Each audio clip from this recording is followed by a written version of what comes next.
के स्टडी के YouTube channel में।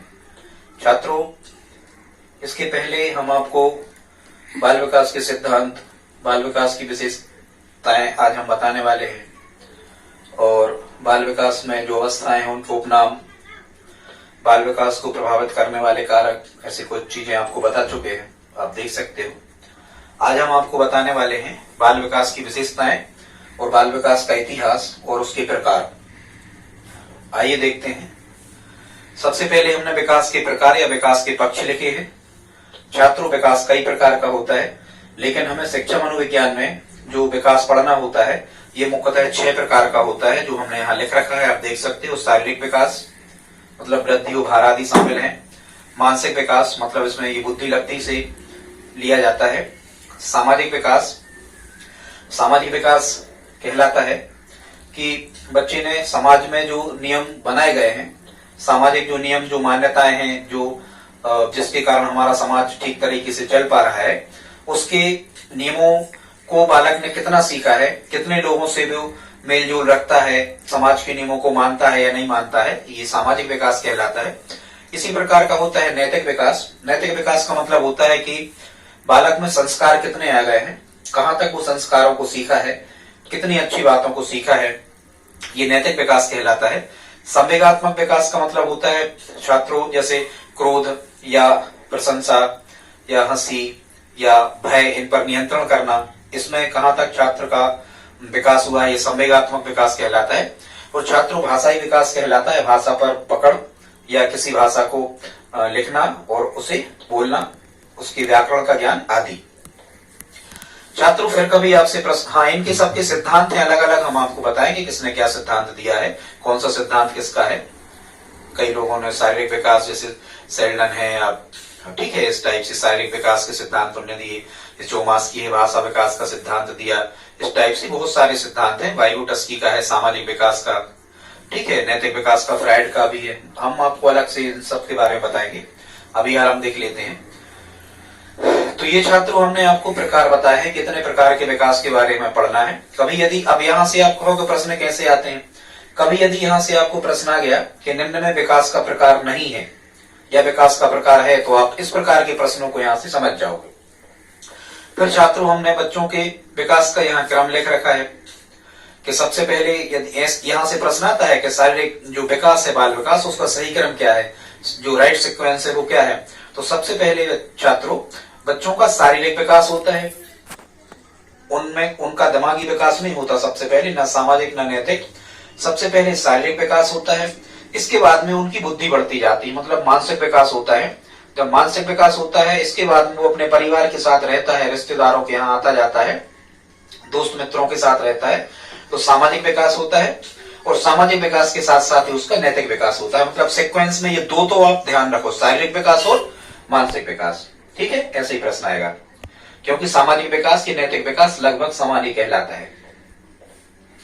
फिर यहाँ छात्रों, हमने लिख रखा है बाल विकास का इतिहास, कि बाल विकास का सबसे पहले जो अध्ययन किया था, ये सबसे पहले जो अध्ययन किया था, ये किया था पेस्टलाजी ने 1774 में।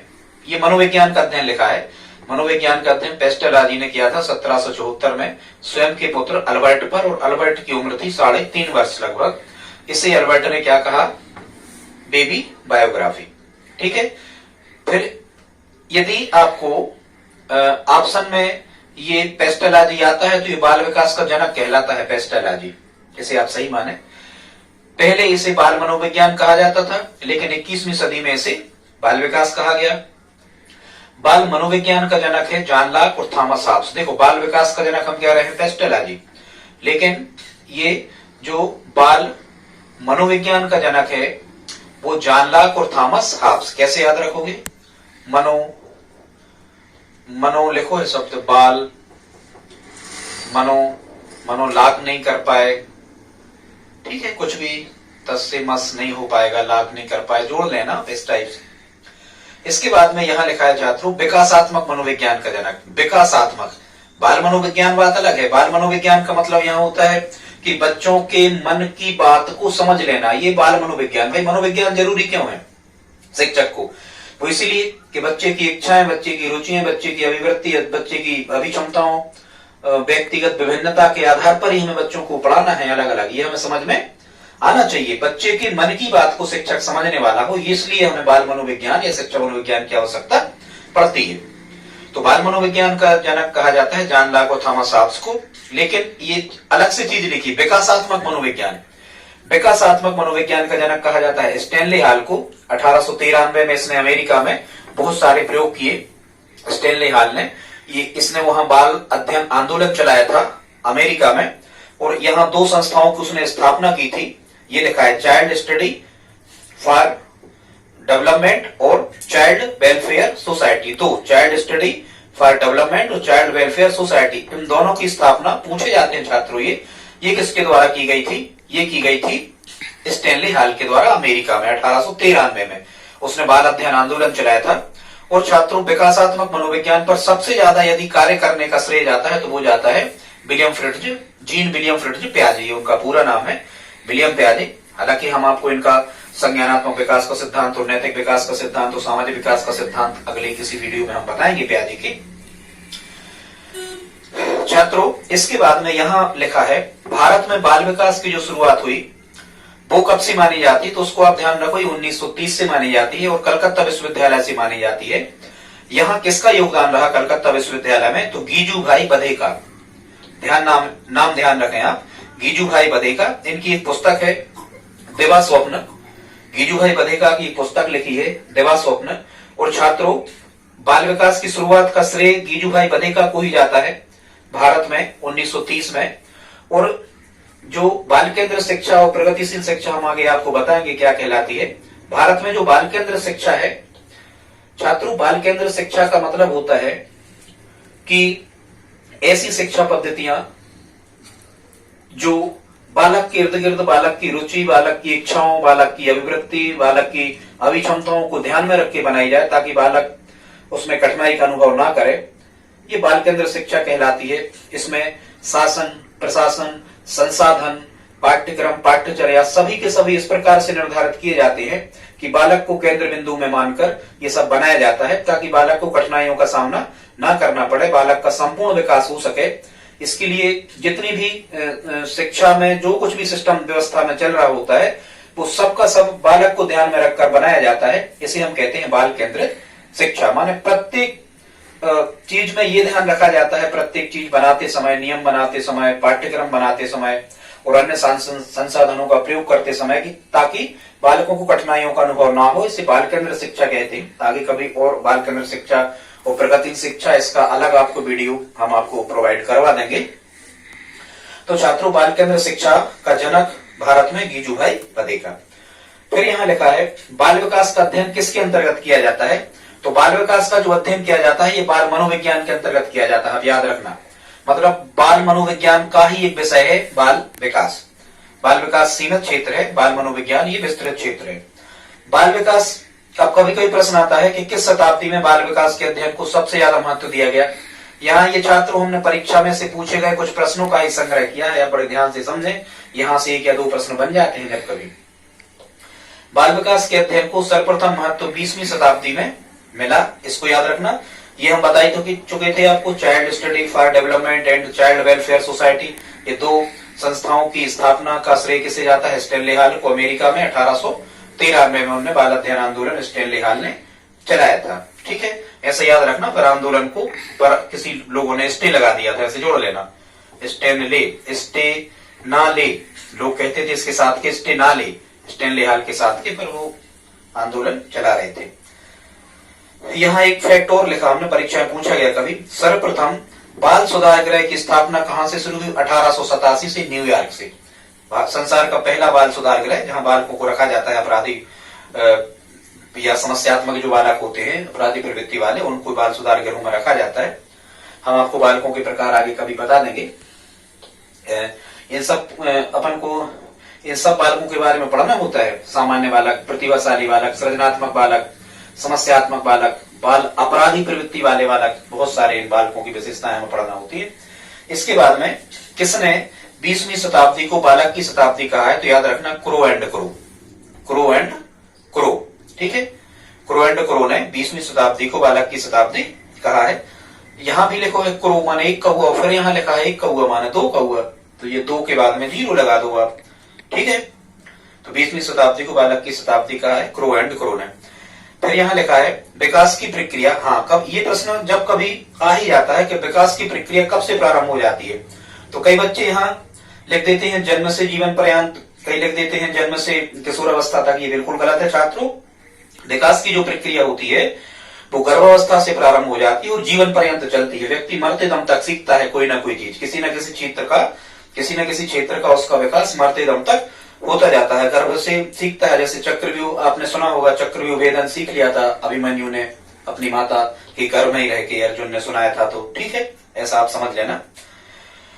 फिर यहाँ लिखा है विकास की 5 अवस्थाएं होती हैं, और वो 5 अवस्थाएं हम आपको बता दे रहे हैं कौन कौन सी होती है। पहली गर्भावस्था होती है, गर्भावस्था के बाद में शैशवावस्था होती है, शैशवावस्था के बाद में बाल्यावस्था होती है, बाल्यावस्था के बाद किशोरावस्था होती है।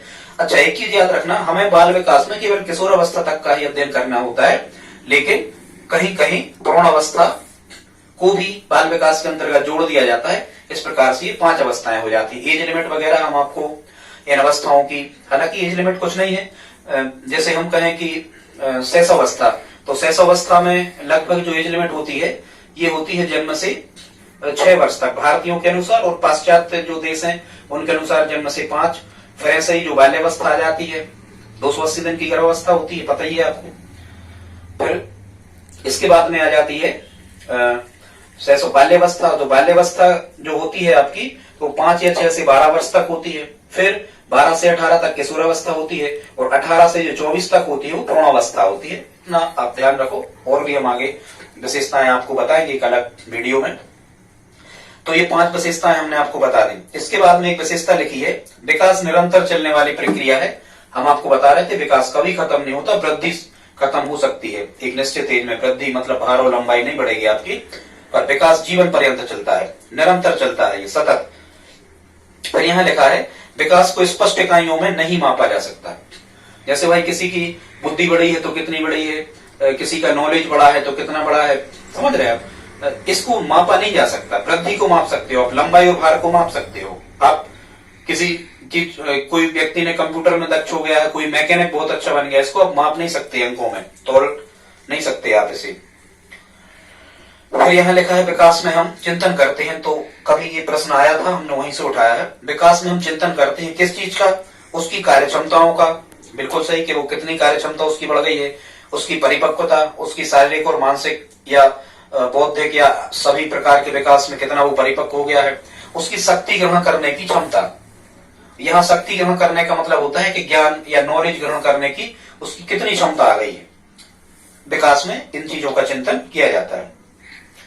फिर यहाँ लिखा है, हाँ, बालकों का संवेगात्मक विकास सबसे ज्यादा तेज किस अवस्था में होता है, किशोर अवस्था में। संवेगात्मक विकास, यहाँ यदि वो उदास होते हैं तो बहुत ज्यादा उदास हो जाते हैं, यदि यहाँ किशोर अवस्था में आके वो प्रसन्न होते हैं तो बहुत ज्यादा प्रसन्न होते हैं बच्चे किशोर अवस्था में, एडोलसेंस एज में। फिर यहाँ लिखा है वृद्धि और विकास एक दूसरे के पूरक हैं, मतलब ये अपोजिट नहीं है। यदि वृद्धि होगा तो विकास होगा, विकास होगी तो वृद्धि होगी। हालांकि वृद्धि जो है ये संकुचित अर्थ है विकास का, विकास में वृद्धि शामिल है, वृद्धि में विकास शामिल नहीं है, ठीक है। विकास व्यापक अर्थ कहलाता है। इस विकास में शारीरिक वृद्धि और मानसिक समस्त प्रकार की वृद्धियां शामिल इसमें होती हैं। फिर यहाँ लिखा है विकास सामान्य से विशिष्ट की ओर होता है, मतलब व्यक्ति जो होता है पहले सामान्य चीजों को सीखता है। जैसे कोई क्रिकेट खेलता है तो क्रिकेट खेलते खेलते खेलते खेलते एक दिन वो विशिष्ट, मतलब इंडियन टीम में मान के चलो सिलेक्शन हो जाता है, तो विशिष्ट उपलब्धि प्राप्त कर लेता है। इसी प्रकार यहाँ हमने लिखा है कि विकास जो है ये सरल से जटिल की ओर होता है। पहले बच्चा जो है ये सरल चीजों को, सरल अवधारणाओं को सीखता है, इसके बाद में कठिन अवधारणाओं को सीख जाता है। इसके बाद में यहाँ लिखा है विकास लचीला होता है, मतलब लचीला का मतलब ये होता है कि जैसे मान के चलो बच्चे का शारीरिक विकास हो रहा है या मानसिक विकास हो रहा है, तो इसको अपने आप से आपको विकास करने की आवश्यकता नहीं होती है, अपने आप होता चला जाता है। अपने आप आपकी शारीरिक वृद्धि होगी। छोटे छोटे बच्चे धीरे धीरे वो लंबाई भार में बड़े होते जाएंगे, जिन चीजों को वो नहीं जानते हैं धीरे धीरे उनको अपने आप से वो सीखते चले जाएंगे, माहौल वातावरण से सीखते चले जाएंगे। इस प्रकार से हम कह सकते हैं कि विकास लचीला होता है। छात्रों आगे भी हम आपको ये पूरी बाल विकास जो है चाइल्ड डेवलपमेंट, पेडागोजी और एजुकेशन साइकोलॉजी की तैयारी करवाते रहेंगे। यदि आपको ये वीडियो हमारा अच्छा लगा हो तो प्लीज कमेंट जरूर करें। आप बताएं हमें बोल के कि आप हमसे कौन सा चैप्टर पढ़ाना चाहते हैं। आप साइकोलॉजी, चाइल्ड डेवलपमेंट या पेडागोजी में से जो भी चैप्टर आप हमसे कहेंगे, हम अगले ही दिन वो चैप्टर आपको लगा देंगे। धन्यवाद।